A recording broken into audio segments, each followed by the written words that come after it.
We holiday around the UK, or 3 or 4 times a year at least.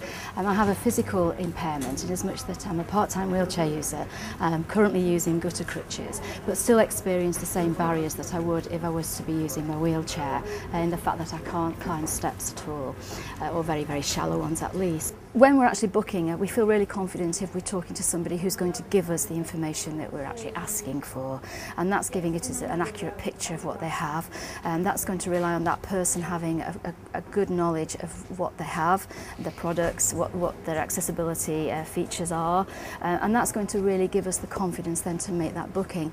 We've talked to people at that stage, and that's really made all the difference. That's persuaded us, yes, this is the place we want to stay at. On the other side of that is the fact that you've talked to somebody perhaps who doesn't have that knowledge or the experience, and in that case then we're not going to feel very confident at all in the service, even though it probably is there, but the way it's portrayed and projected, we might not have had that reassurance when we need it to make that booking. We're still slightly anxious when we first arrive until we actually see what we've been promised.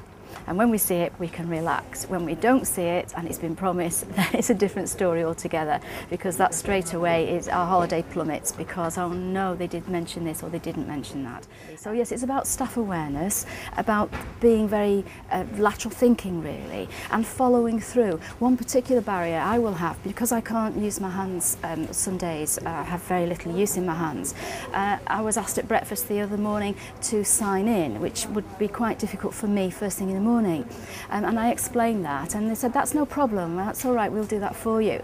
But then didn't offer any further assistance to help me at the breakfast bar. So it's kind of about following through. It's all right acknowledging it on one level, but at the end of the day, it's not selective. I don't suddenly regain use just because I've seen a bowl of cornflakes, although it's tempting.